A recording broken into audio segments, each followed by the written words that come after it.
Welcome to Icelandic Supernatural Iceland is it, of course. Today we're going to talk about the UFOs in Iceland, which is a quite remarkable actually category in many ways. There has been a breakthrough, of course, in the US, where the US Army have released a lot of very interesting videos. Keep in mind, we're not much of a believers at the Reykjavík Grapevine at least, but these experiences are very interesting, and Icelandic enthusiasts like UFO Association, they've been paying close attention to all of these experiences for decades now. Overall, at 2013, we had around 170 incidents recorded where people claimed that they have seen a UFO in Iceland. Of those 170 cases, they say that 30 are very credible. And how do they find like that out? I mean, these are also bizarre kind of stories, but they say that they are very detailed and the witnesses are very credible when they are telling these stories. Not only that, the US Army actually revealed not that long ago that they also have recorded 19 different incidents when it comes to UFOs in Iceland. Keep in mind, when they recorded these incidents, it's always a person that contacts them and tells them his experience, and he saw a spaceship or whatever. So it's not like the US Army saw anything, not even on radars or anything. No, there is no that kind of stories when it comes to the UFO and the Army. These stories are very different, but at the same time very similar. These are often like, for example, in 2009, an army pilot, he was flying from Iceland to Canada, and he reported to the army that he actually saw this very mysterious and odd bright lights on his way. This was never explained in any like scientific way, but there of course might be a scientific way to tell about it. Also, there was a report not that many years ago actually about a UFO that crashed actually in Akureyri, or like close to Akureyri, which is a small town in north of Iceland. Well, not a small actually, it's the biggest town actually in that place. Other stories tells that like about lights. One is about light around, about like a army jet that is flying, and this could easily have been a mistake, like a misunderstanding, or however that would go though. But there is two stories actually that are very interesting and very credible in some ways. And I want to tell you these stories, and also why we are here in the very famous Snæfellsnes in Iceland. Because one of the most famous UFO stories of all time is actually connected to this area right here.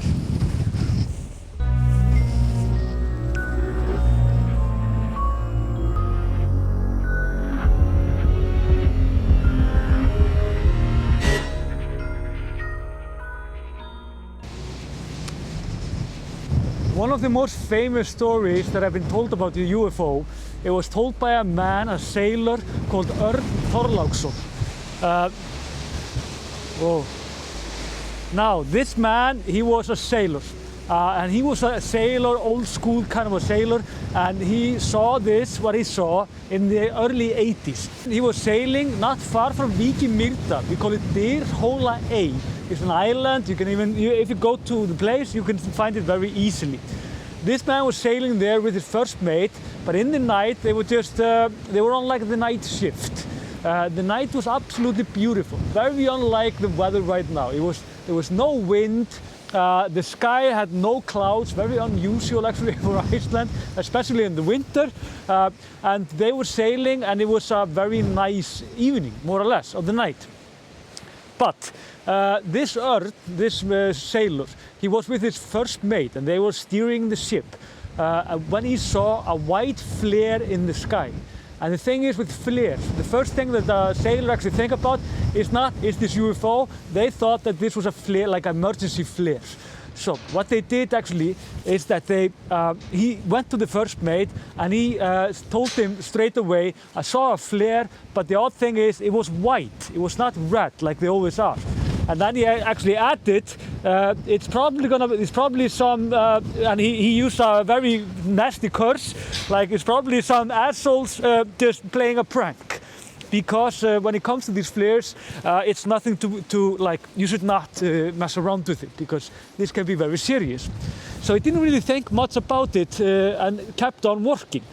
But he kept on looking at this flare, and he saw as it came closer and closer and closer, and he saw still the white light, but he also noticed that there seems to be aircraft there, and he said that he didn't see much other than it was like very like dark kind of a hover, and it was coming very like down, and he didn't hear anything. Well, so when he was still working, he saw this aircraft coming down, and he claims that he saw it at 50 to 100 meters away from the ship. So he saw it incredibly well. And he was very stunned, literally. And he saw this craft, and he actually described this in a very lively way in Icelandic. It's of course a sailor from the 80s, and they spoke very like a nice Icelandic, like old Icelandic. And he said when he was describing this that he saw it like it was like a hat in the shape, like when the hat have this here, and in the middle it was like a upside down spoon, and he saw like 3 lights under, and they were like torches, like used for like when you're melting something, like repairing iron and such. And these 3 torches, he said like they were like cone shaped, and they like went they became smaller as it was going like slower. So he said that the ship literally just hovered above them, and then a very bright light came, and his first mate, he screamed to him, this Earth, and asked him to turn off the lights. But Örn, of course, he was like stunned still. He said to the first mate, you have to come out here. I see something very, very odd in the sky. Some literally fire in the sky. But the first mate, he didn't dare to go out of the cabin where he was, like steering the ship, because he was afraid that it might be radioactive. So Örn actually, when he pointed Örn out that this could be radioactive, Örn also went inside because he was also afraid of this. They saw this spaceship, if you will, floating above them for a few minutes until Örn said that it actually hovered up again until it disappeared into the sky in a record kind of a speed. Now, these guys, they were flabbergasted by this, and they decided to tell everyone about this experience, and they actually went to, like, they called the university and asked to tell them, scientists, their stories, and just to find out like what this might have been. Now, when they were describing this to scientists did not believe a word that they were saying. They said this was not a very well, Örn says that they did not, they didn't seem impressed, like Örn actually said himself. But he was interviewed many times because of this afterwards, and these guys, like Örn said that he never pondered about life on other planets before that. This was a very simple times. This man was more or less just about just go out and fish and just make a living, more or less. And this is what makes this story quite credible. Also, sailors, they were like in the situation, if they would actually tell a story like this, they would be mocked. And this is, of course, a universal thing. So it was no easy way to do this for these men. And they were like very... They believed this heavily, so this experience is actually said to be very credible within the UFO Association in Iceland. because this man, he gained nothing from this. This is not like in the US or however that would be, like there are no book deals in this or anything. He just told everyone that he met, like, yes, I saw this, I have no idea what this was. And he also said, I never thought about, is there life on other planets? But today I am completely convinced. Now, I don't know where Örn is today. He might actually be not alive. But he repeated this story also in a very famous interview in a newspaper in Iceland in 1995 called the Weekend Post or Helgarpósturinn. So this is one of the stories, but there are more stories, and one of them, we only have one like credible story if you want, that is about an alien abduction, and this is how it went. This came out in 1995, and it happened on 10th of August 1995. So there was a couple, they were 17 years old and they were driving in Reykjavík. And these were like, they were driving late in the night, at 1:30 in the night. And at this time, it was not that uncommon, young people, these were like boyfriend and girlfriend, and they were just killing time, if you will, or talking and doing whatever teenagers do. But the thing is that when they were driving, they actually stopped at this junction and it was just red light. They looked around and it was just, everything was, the city has gone to sleep, and it was very like calm, no cars around or anything.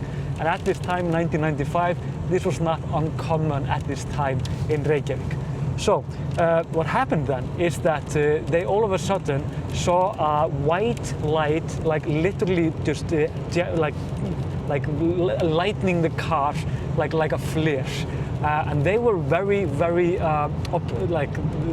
jumped by this. They saw this light, and then a few seconds later, they felt like something was pulling the car. They, of course, were very, very afraid about this.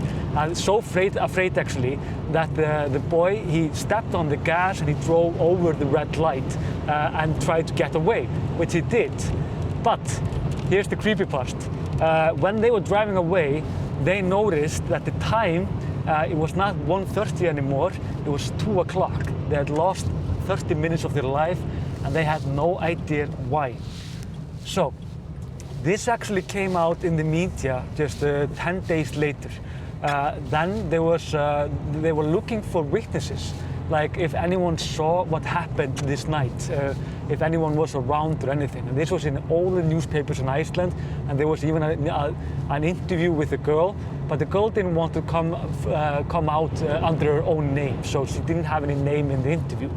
And she said that they were like really scared of what happened. They have no idea what happened in these 30 minutes, or even if something at all happened, because they felt like this was just a continuing moment. She said that the only thing that she could feel afterwards, that she had some red spots on her hands, but she was not hurt, she didn't remember anything, and they were not physically in any way ill or whatever.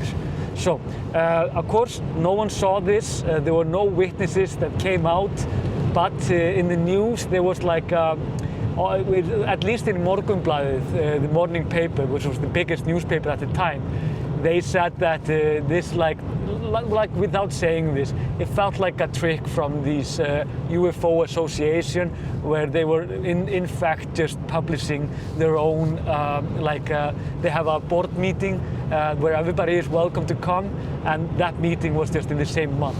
But I don't know, there was this interview, it felt incredible, and when I was in 1995, I was 15 years old, and at that time I believed this very much, that they experienced that. But of course you have to evaluate it yourself.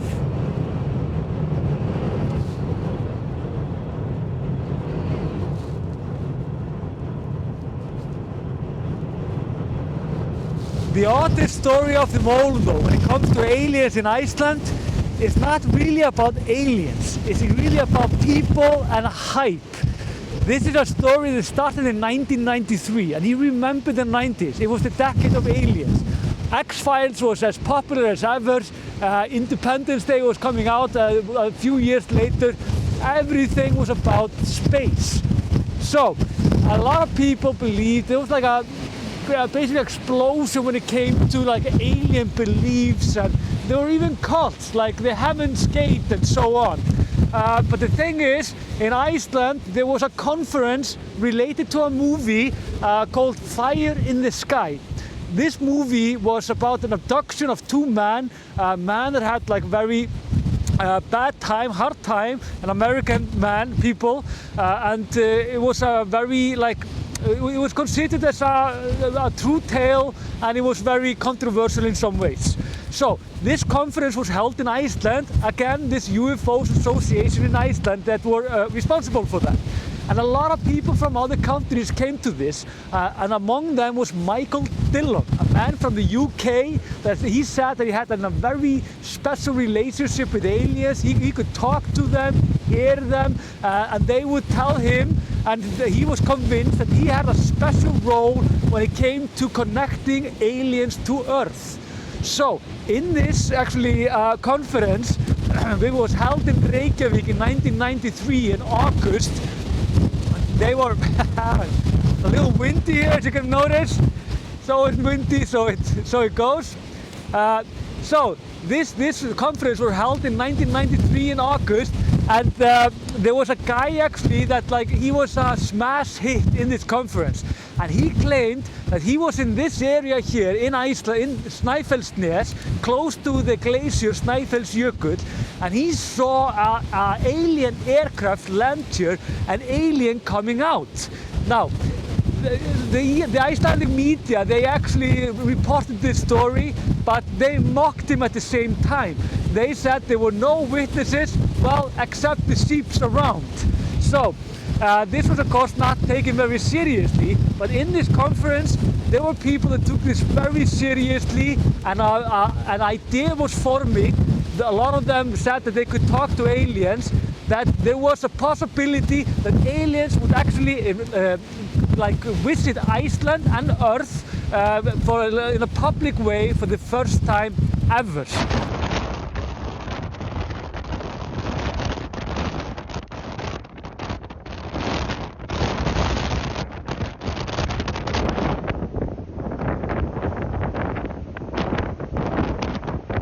Michael Dillon, he actually, with the other people, were convinced that the aliens were going to land in Iceland. But Michael thought this was an odd thing for many reasons. For example, he didn't really understand why the aliens would like land in Iceland of all places on Earth. In our defense, he didn't know the alien landscape that you can find in Iceland. Perhaps it would be like exactly like being at home. Who knows? But the thing is, these New Age hippies, they were forming a plan. And for some reason, they even not only formed a plan, but they found out there was a date for this visit from the outer space, the first visit from an alien life that would be in public. So they said to the media that the aliens would actually visit Iceland the 5th of November, and not only that, they would actually land on the glacier of Snæfellsjökull, one of the most famous and even notorious glaciers in Iceland. There have been written novels about it, for example in Jules Verne's The Journey to the Center of the Earth, and in these adventures this glacier has become like mythical almost. And many say, and they've said throughout the ages actually, that this glacier has some kind of an energy. Nobody knows exactly what kind of an energy that would be, but that's the theory at least. So this just sounded like a logical thing actually, that they would go and for some reason land on Snæfellsjökull at that time. Icelandic media started to write about this, and they talked to this Michael, and he explained where he was coming from, of course, only to fuel the, I don't know, the New Age feeling that was going on. And not only that, the media was so loud about it that it ended up that BBC, CNN, and all of the biggest media in the world, they started paying attention. So they had two ways to basically go about it, and they basically saw it like this. This is probably nonsense, but what if it's not? What if this is the biggest scoop of the century and we're gonna miss it because we thought it was nonsense? So officially now we have like a frenzy in Iceland, even the world. I don't know how loud this was in other countries, but everybody believed now that the 5th of November 1993 a spaceship would actually land in Snæfellsnes.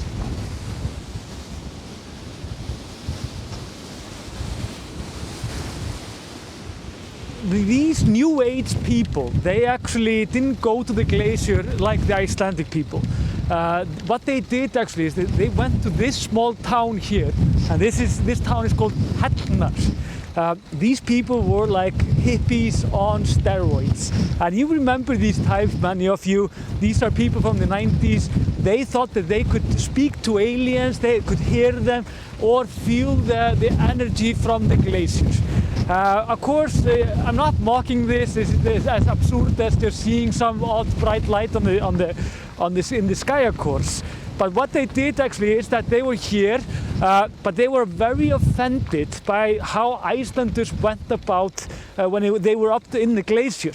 Because the Icelanders, well, being Icelanders, they didn't take this as seriously as they did, that's for sure. So the hippies were here, and they were meditating and basically waiting for the news of the century to actually become a thing. It was a landscape like this where all of the people of Snæfellsnes gathered. We're here in January and it's a nice day. They were there in November the 5th and they were going to be there at 21:07 and this is when the aliens were going to arrive. Everybody, all the people in the area, they drove as far as they could up this glacier, Snæfellsjökull, and then they climbed and hiked the rest. Landscape exactly like this. And they came to a place where these two mediums thought that these aliens would actually land on. So, and keep in mind, all of these New Age hippies, none of them were there. They were all in Hellnar or in the area around there, not on the glacier itself, only the Icelanders were there. Now, in the end, there were 500 people there. And not only that, there was a committee. And this committee was absolutely brilliant with just people, members of the members of the town council and so on. And they were there dressed up, waiting for the aliens with a speech. And I mean, obviously they were a bit ironic about it, but they did write the speech, right? So the thing is, of course, people waited, and they waited. At 21:07, nothing happened. People were like getting anxious. It was beginning to snow, and the wind was a little bit bad. Someone saw like the stars through the clouds and yelled, "I see a light!" But of course, it was nothing. Probably not even a light. It was just trolling everyone there. So what happened then is that the search and rescue teams, they were there because there was so many people there on a glacier in November in the night. So I mean, you have to have a search and rescue teams there. So they decided to help the aliens to find the place to land. So they actually had fireworks, and they started shooting up the fireworks only to make the New Age hippies, for the lack of better words, actually, I don't know what people are called that are there. They basically were so offended that they blamed us, the Icelander, for alienating the aliens with fireworks, and, well, let's face it, some of us were drunk there also. Just keeping us warm, as we call it. This was, of course, an absolute travesty. BBC was there, CNN. They even had handheld cameras because they wanted, I mean, you know how these legends are, like when the spaceship comes, the electricity goes off. So instead of missing the scoop of the century, they actually had these old cameras that you could like spin. I mean, I didn't find actually news about it, but this is the legend. This might exactly be what it is. Anyways, but just to understand a little bit more like what this was all about, we're meeting this man, Kári Viðarsson. He's a theater man here in Hellissandur, and he's a very like energetic and very talented young man, and he's in this house, and he's gonna tell us a little bit just like how this happened. He made even a theater, like a play about these events, and which was hilarious, by the way. And he also explains a little bit like how Icelanders felt about this and how this changed this area. So let's go inside. You actually you have an interesting story when it comes to this alien landing that was supposed to be on the 5th of November in 1993, because not only did you do a very well-known theater about this and but also you were just a young boy when this happened, and I'm very curious. Could you just tell me a little bit like how it was to have this idea of alien landing in your backyard breaking into your life as a 9-year-old boy? Yeah, it was extraordinary. It was a completely extraordinary experience for me. I was at the age, I was 9, very easy to influence, you know, hyperactive imagination. When you're this age, you don't doubt anything. You kind of, or at least I didn't do it. And also I had a really direct link into this whole thing because my grandfather was running a hotel in Hellissandur, and he saw this alien thing as a great opportunity to put Hellissandur on the map as a destination, you know. So he started to really build up the story. And just to explain, I mean, Hellissandur, this is a place that the world have never noticed before at all. So this was definitely an opportunity, and it was, I think it was a very smart way to go about it. Tiny town, you know, and he was running a hotel, and basically he only had business for 3 months a year, summer months. So he was trying to create a winter experience, you know. And he made a lot out of it, and I was very close to my grandfather, so he would tell me that he was receiving faxes, you know, remember the fax machines? That he had received faxes from the alien ship, you know. And he was telling you that? Yeah, he told me. He talked to them on the phone and everything. You know, he didn't know that he was actually scaring the shit out of me, you know. Also, just to explain also, your grandfather was also like a former member of the parliament, right? So his voice actually had a lot of gravity when he said something. Yeah, he was member of parliament back in the day, and he could create a bus. So this was my link into the whole alien thing, and I was shit scared on the day. And back in 1993, I remember, because the way we did it on this side of the glacier is that my grandfather, along with people who are running the town, decided to just throw a big party, basically, a welcoming party. And that was a little bit like how Icelanders saw this. They didn't want to go completely into believing into this, but there was like an option to go there a little bit with a cynical kind of mindset, and perhaps just drink a little bit of Icelandic brennivín. And to see what happens. I think they modeled the whole welcoming committee kind of on the same principle as New Year's Eve. You know, New Year's Eve, you have a bonfire, everyone goes to the bonfire, there's a fireworks display, everyone has a couple of drinks, you know, kids are there, adults are there, everyone is invited. And you had a welcome committee. I always think this is such a hilarious detail in this story, because this welcome committee was just like local mayors and such, people that had were perhaps not prepared for a visit from outer space. No, and actually the actual mayor of our town, he was really embarrassed about it. He was against the whole welcoming the aliens to our town. He thought it was completely ridiculous.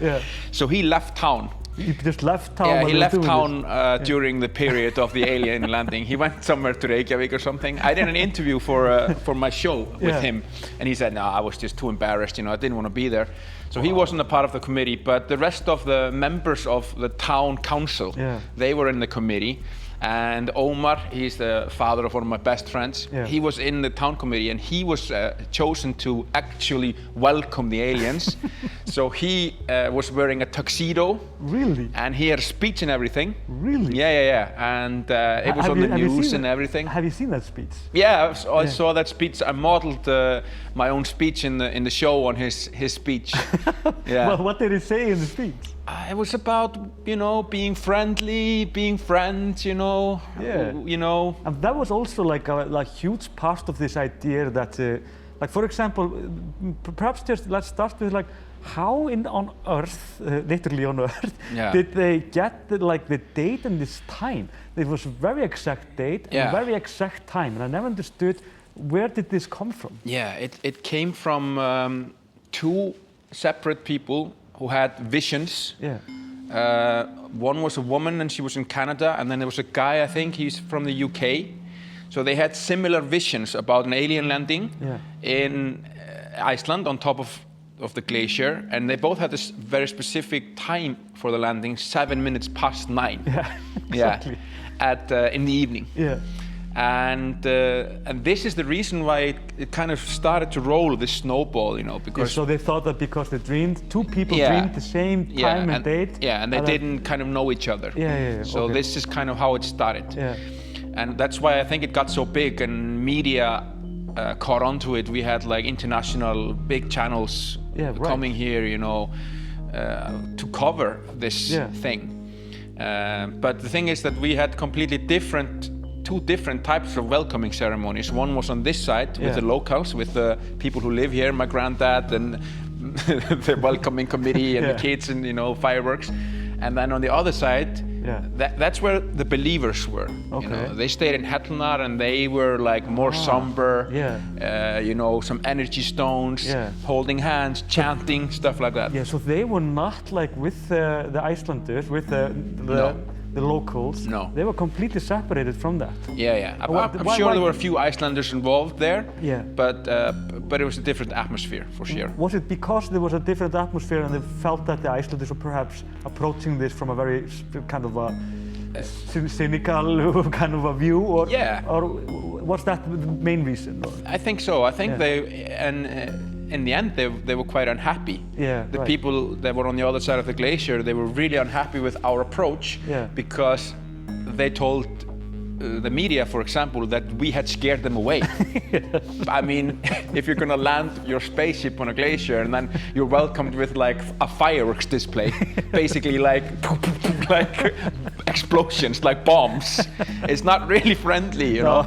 So that's what they were unhappy with. And I can understand that from their perspective. But the thing is also what I always feel like is amazing. I mean, the glacier, of course, itself is like, I mean, this is November. It's not the safest time to be on the glacier, but there were like 500 people or something up there. And like not in the best weather either. No. So it was like, and nobody got too cold there, and everybody was fine. And I remember it vividly because this is probably the most severe panic attack that I've ever had in my life, because I was so scared. I didn't want to go, and I didn't go. I stayed home with my mom, and I said goodbye to my dad because he went with my granddad and everyone. And I was just like, I was sure I'm never gonna see him again. That's the last time I see my dad, like he's gone.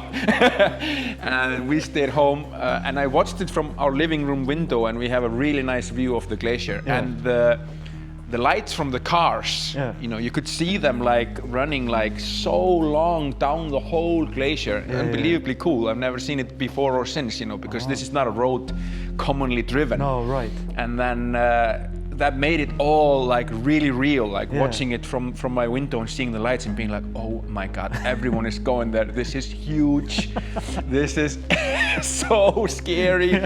And then we watched I watched the fireworks display from the window. And they shot. I saw in some news that they actually shot the fireworks because they wanted to guide the aliens to come there. Yeah. Was that like a excuse that came up afterwards? Were they always going to shoot those fireworks? I think they were always going to do that. I think it was always a part of the thing. But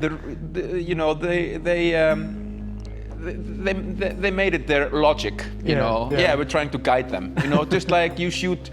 Sometimes during fireworks displays in Iceland, they shoot up these emergency, you know, flares, you know, with the little parachute on it. Exactly. I think they were kind of trying to say, yeah, we're mainly going to be shooting those types of things to guide them to come this way. Right. But it really wasn't that way. There was also like huge bombs.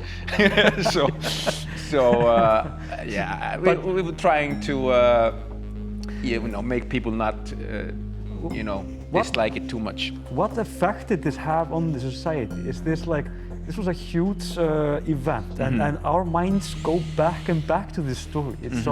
It's so funny and ridiculous, and it says so much about like how much we want to believe, and also it says so much about Icelanders, like how, like sometimes we are so much of an opportunist sometimes. For sure. But the effects on the society with this story, it's like it's still echoing throughout the time. I think this is going to be one of the cornerstone stories of our local culture.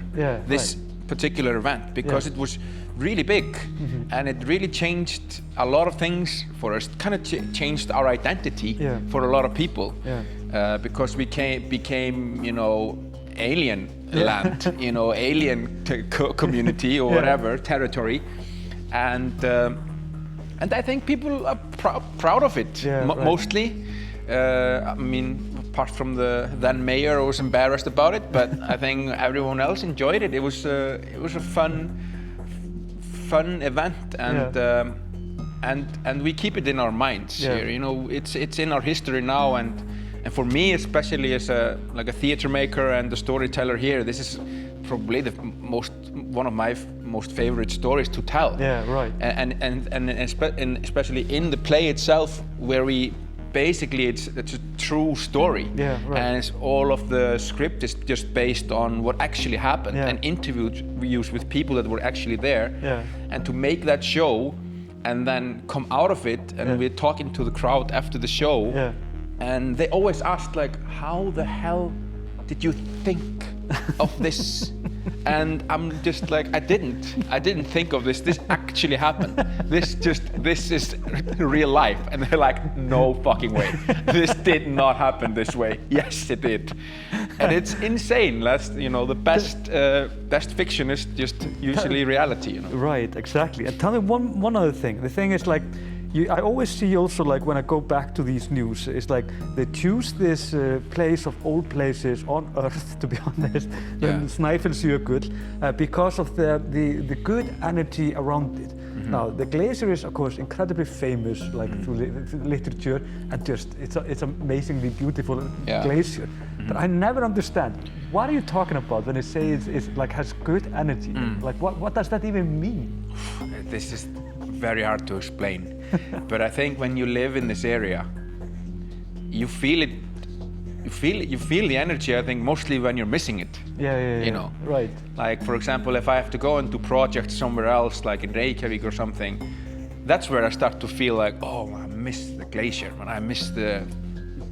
Really. This. So you physically feel this, like, and you think about it. I think people who live here are constantly drawn back. Into this environment, into this energy. But it's also something that I think we grow up with, and we are told about, and we believe in. So it's also just part of our DNA of the people who grow up here and in close proximity to this mountain. So like, it sounds like a new age hippie kind of thing, like so good energy around this glacier. But this is obviously something that the people of in the area also feel. For sure, 100%. I mean, there's a lot of people who come from far away from other countries just to be around this glacier and kind of feel this. New agey hippies and whoever, you know, and they do rituals and stuff around this glacier, and you know, it's a big thing. But I think for us who live here and grow up here, this glacier is just like a family member. Yeah. You know, you speak about this glacier like it's your brother. Yeah. Like, I haven't seen him in a week. You know, where is he gone? Like, I miss him. Yeah, right. You know, oh, we haven't seen him in a month. Like, it's always cloudy. How is he feeling? You know, this is kind of the connection that we have here as inhabitants of this area. Right. Of course, there's a few people that might have a stronger connection and go up there and you know, do other things.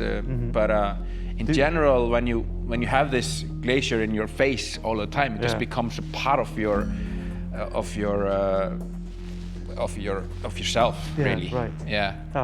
I mean, it's amazing glacier, definitely. It's just interesting, like how, because I think there is definitely something to it. It's like a lot of people have said this, and enough people to like, there must be something about this glacier. Yeah. And of course you can feel it yourself, even from Reykjavík, when you see this glacier, like you feel a little bit better even.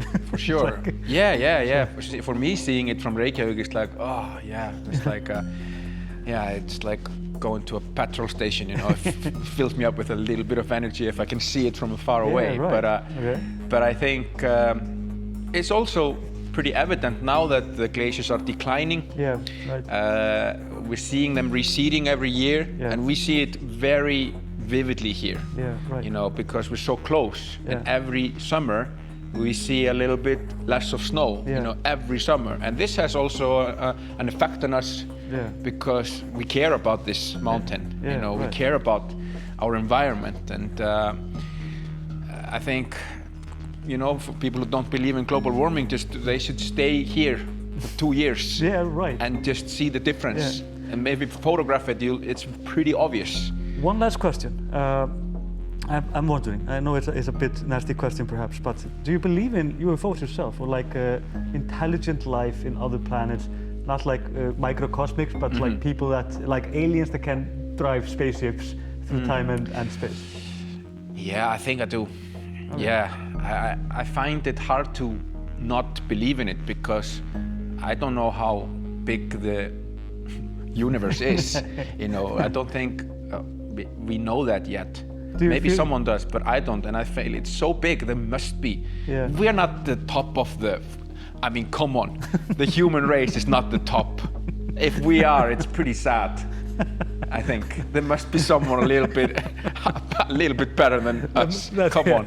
Let's hope so. Yeah, I hope so. I hope so. So, thank you, Kári, for telling your story. I really appreciate it. Thank you. How to get off a glacier, though? That's the other thing, right? This is it, Supernatural Iceland. If you actually, perhaps if you've seen a light in the sky, or like if you have experienced yourself something remarkable, then please tell us in the comment. It would be fun to see it, and just how many actually are there, and just believe that they have seen something. I believe I've seen into an elf palace. I mean, that's absurd in its way. Why should I be skeptic about this? But how it goes, thank you for watching. Like and subscribe, and comment if you can and want. Until next time.